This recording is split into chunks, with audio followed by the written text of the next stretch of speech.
What's up guys, welcome back to Let's Play Fate Extella!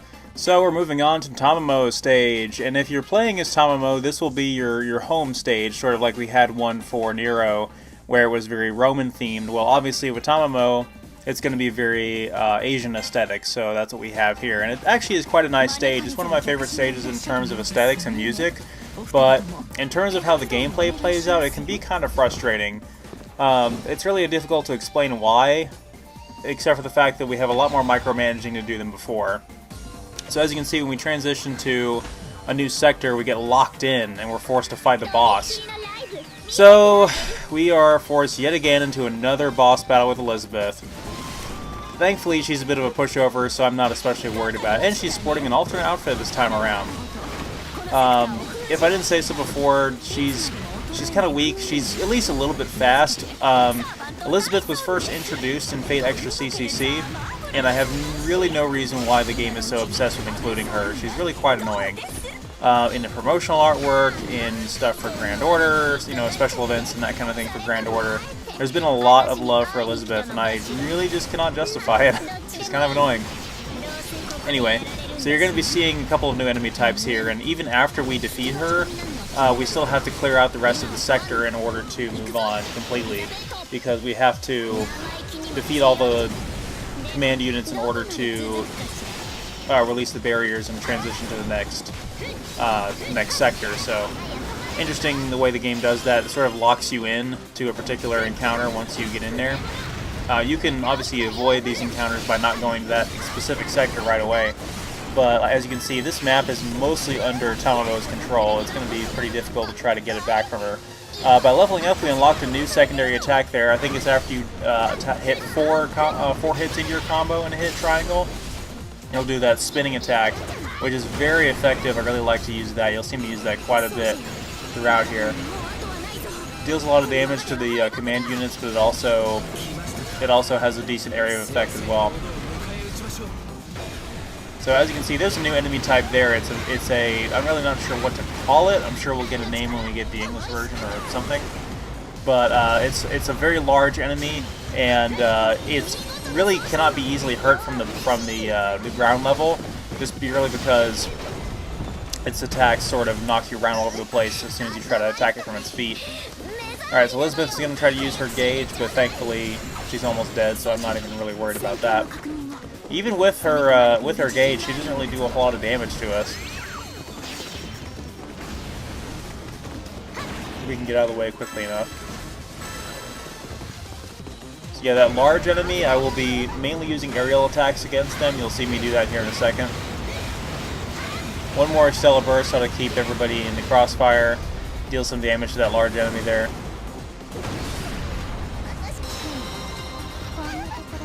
Alright. We don't want to see you again. Get the hell out of here. Alright, so these things are easiest to attack from behind with aerial attacks. And your little ground pound maneuver there by jumping and hitting triangles is pretty effective too. They do have an AoE attack where they spin around. It sort of has the radius like Lubu's AoE attack, but it's not as easily telegraphed, honestly, so you kind of have to watch for when he's going to swing his arms around. Although when he swings his arms down like that to knock you out of the air away from him, it's honestly pretty easy to dodge that, because my character usually ends up going over the enemy, and then I can just sort of ground pound them and deal AoE damage to deal some splash damage to their feet there when I come down. So that was pretty easy. We haul ass over to the exit, and we're going to come back over to this area. So we've turned the tides a little bit. As you can see, a lot of the sectors here are very high value. They're worth a lot of points, and the reason being is they usually all have a servant there. So obviously taking out a servant's going to be worth a lot more than taking out regular scrub enemies. So if I can get all the enemies to spawn before taking out the enemy spawner thing here, then I should be able to wipe them all out relatively quick. So I'm not especially worried about that. If you pause right here, you can actually go to your battle details there and look at the map and actually see, take a break for a minute and kind of focus on what areas are under conflict. Eventually you'll just kind of get used to just sort of glancing over in your peripheral to see what's going on, which is more difficult to do obviously on the Vita version. I will say playing this on the PlayStation TV to record it has been a lot easier, I guess. It just feels a lot more intuitive than actually playing it on the Vita's small screen. And the Vita has a pretty big screen. It's got like a 5-inch screen across. So that's pretty good, but I mean, even still, with that much going on in a game like this, and honestly most games, the bigger screen does help to be able to play it on a real TV, as opposed to, you know, the Vita screen where things just get kind of busy. But really the areas where I noticed it the most was like fighting Lu Bu and other bosses where you can actually see their animations and you can see them telegraphing into different attack patterns and that kind of thing, and really you can just pay attention better when you're playing it on the TV. So if you have the ability to play the PS4 version, that would be really good, or if you can play the Vita version on the PlayStation TV. But the Vita, the handheld nature of the Vita is really nice. I'm really loving the system as a whole, and honestly, Extella was kind of a system seller for me, and that's mainly the reason why I got one. But collecting for the Vita has been pretty awesome too so far. Hopefully you guys have been keeping up with my videos about that. And then there's a PSP/Vita collecting group on Facebook that is pretty good. I'm actually going to leave Li Xuan there to do his thing, because I have another boss that I want to go after. If I can find out where he is. I think I'm going the wrong way. But yeah, if I can take him out, I should be able to secure the map to myself. But yeah, you can, well, like I said there, I kind of got off on a tangent, but if you pause, you can look at the map and kind of see where the other servants are. Speaking of which, we found one! Guess what? It's another Lancer. We didn't see that coming. Alright, we get a Cipher Key here, which is good. Try to take out these archer enemies around me so I can have a little more room to play with. So this is Karna. Karna is obviously a Lancer class servant. His origins are from Fate Apocrypha initially, where he was the Lancer on the Red faction, and he also made an appearance in Fate Extra CCC, and obviously, like every servant, appears in Grand Order. So Karna actually comes from, he's known as the son of the sun god, and actually comes from a Indian legend, and that's actually very cool. I really appreciate that. There's not many servants that come from Indian mythology or epics like that, so Karna is a very unique character in that regard, and he's actually quite powerful too. I'm really looking forward to seeing Karna in the Fate Apocrypha anime that's supposedly coming out this year, that we just had announced a couple days ago. Anyway, so Karna unfortunately is having his ass handed to us by our Regalia because it's just very strong. Karna hits really hard, but he's quite slow. He's honestly the slowest Lancer class servant in this game, so I will probably at least demonstrate him, but I won't be playing a full campaign through as him, mainly because a slow Lancer is just not a lot of fun. I mean, in terms of, it's really just in terms of how they've adapted him for this game. I think if you were to put him up against a lot of the other Lancers in Type Moon, he might come out on top.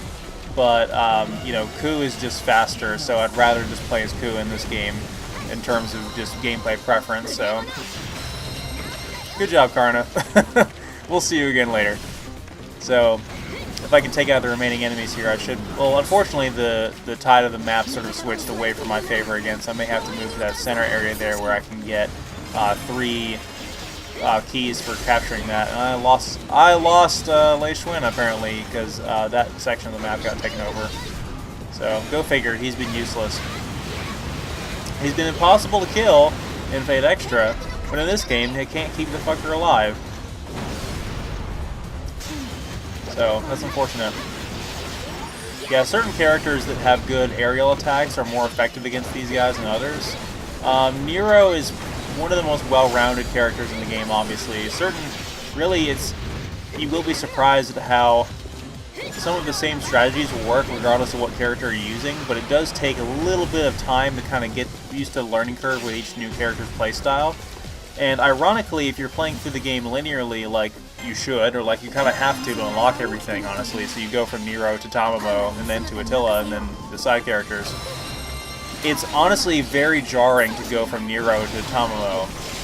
That's one of the most jarring gameplay changes here, because you go from a saber to a caster, obviously, so they behave very, very differently, and I'll talk about that when we get to playing as her, which will be soon. I may, depending on how far I get with the Vita, I'll just keep going with the Vita version as far as I can go until the English version comes out, and whatever I haven't played or whatever I haven't recorded up until when the English PS4 version comes out, I will just halt the Let's Play there and play up to where I am on the Vita version, on the PS4 version, and just continue the Let's Play from there on the PS4 version. So, I'm highly looking forward to that. More than likely, the only video you guys will get day one from the English version when I get it is the unboxing of the Noble Phantasm Edition and a comparison to the Japanese Regalia box that I have now. If any past experience with Type Moon is any evidence, we have reason to believe that they might edit or modify some things with the art material book when making an English version.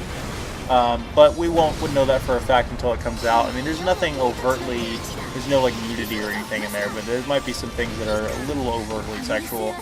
And you never know when it comes to game censorship. One of the downloadable costumes for Gilgamesh in this game was a Imperial Japan naval officer uniform, and so the fan name for that outfit quickly became known as Nazi Gil.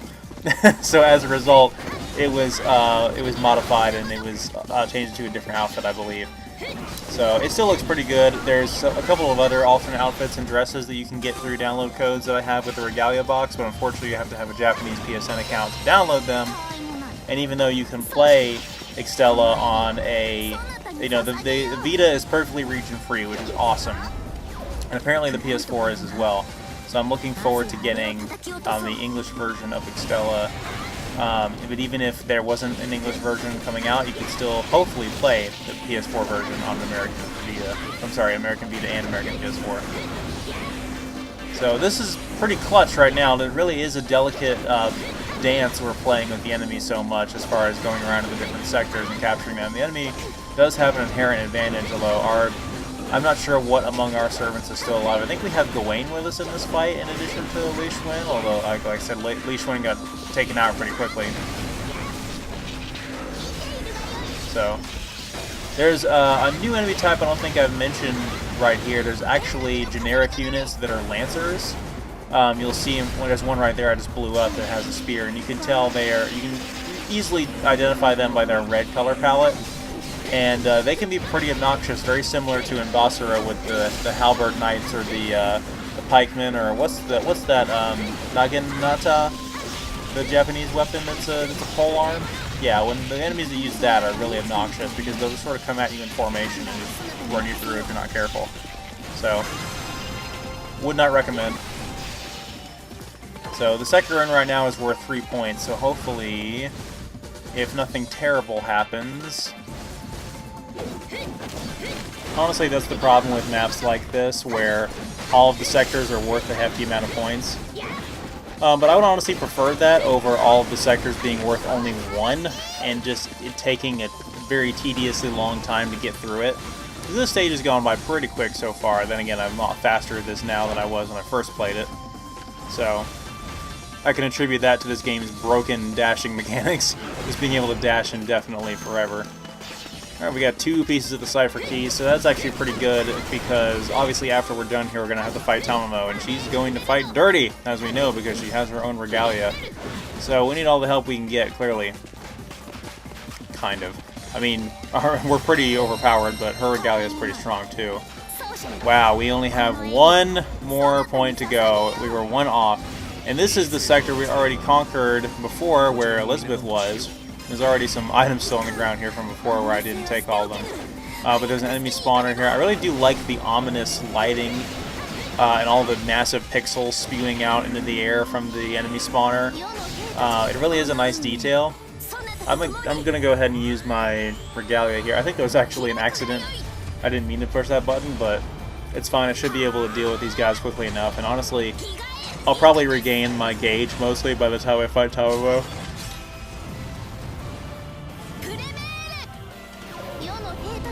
So if I didn't say so before, you guys may have noticed with the very first video, I don't think I've commented on this yet, where the intro, the anime opening, is taken out. And it was in there in the original upload, but I had to delete the video and re-upload it because it got a copyright flag. But because the YouTube Content ID system is horrible and it can honestly go fuck itself, I decided to re-upload the intro onto Facebook. So if you always go to the Facebook page, you can watch it.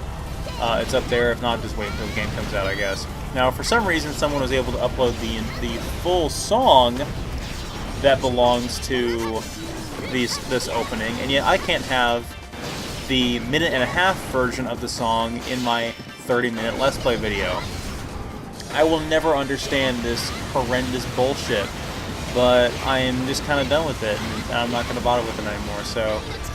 Yeah, I may continue to do that for things like Bossera 3 and Bossera 4 that have licensed music from TM Revolution. It's like, yeah, I don't need you guys, I don't need anybody on YouTube getting their money from my video. If I'm not getting any money from it, you're not getting any money from it either, so... But yeah, I'm looking forward to that. You guys will probably have anyone who actually likes the Facebook page, you should be able to see, you know, sort of the trailers for the Let's Plays in the form of those anime openings. I should also mention, too, that I just finished Danganronpa last night, the first visual novel, and I had made plans with Michelle a long time ago that we would record a blind Let's Play of Danganronpa 2 on the Vita version through the PlayStation TV, and now that I have the ability to do that, and having coincidentally finished the game, that might be a Let's Play that's coming out very soon. However, I'm very, very much opposed to blind Let's Plays in general, so she really had to strong-arm me for this one. But I'm okay with it. I'm looking forward to it, definitely. But they're going to be sparsely uploaded because she's going to have to be here with me to play it, which doesn't happen every day. So it's going to be similar format to the Duels of the Roses Let's Play, except unlike Duels of the Roses, I won't know what I'm doing this time. Alright, so luckily the portal spawned in the very section of the map we're at right now. When you've cleared out everything and a portal appears to go to the boss, you'll be able to see the sector it's highlighted in the green box on the map there. So, you're able to teleport into Tamamo's quarters.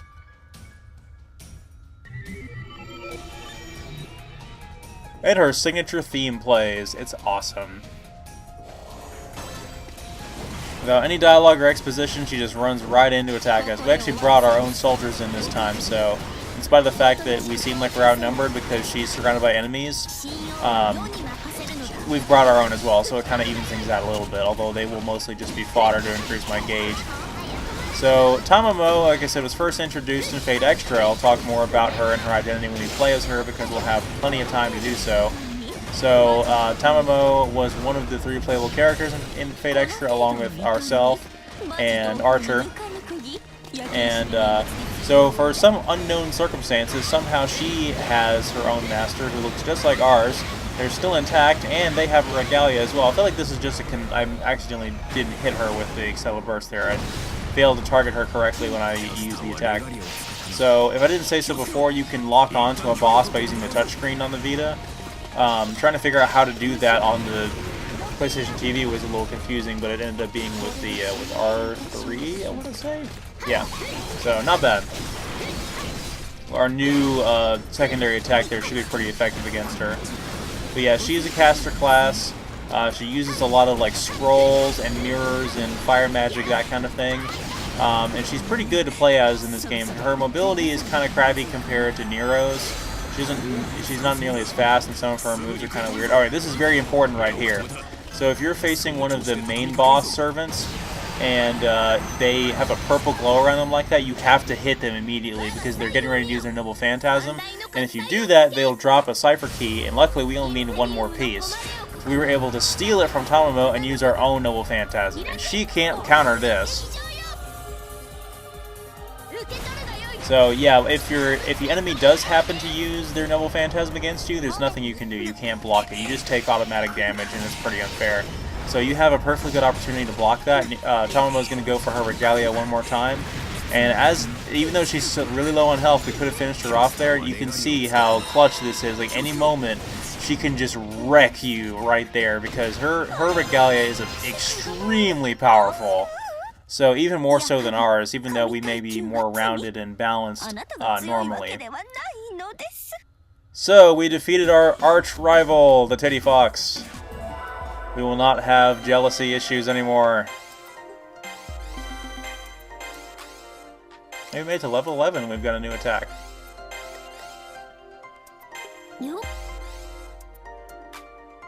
Mostly everybody's completing their secondary objectives.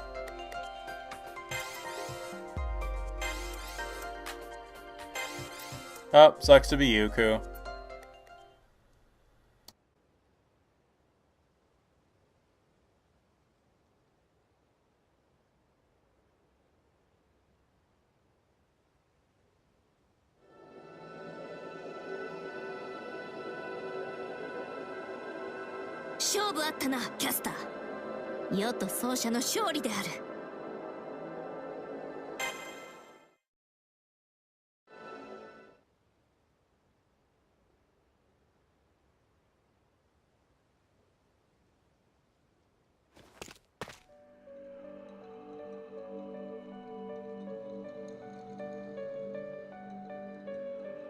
Bakana.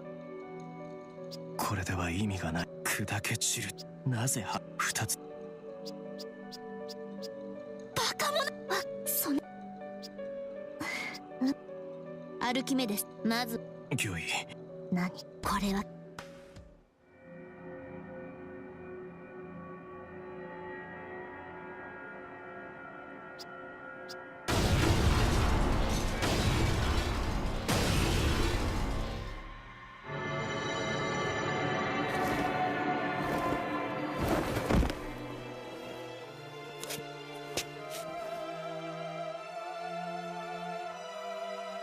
わかるぞ。世にはあの者は所有している世と同じレガリアを。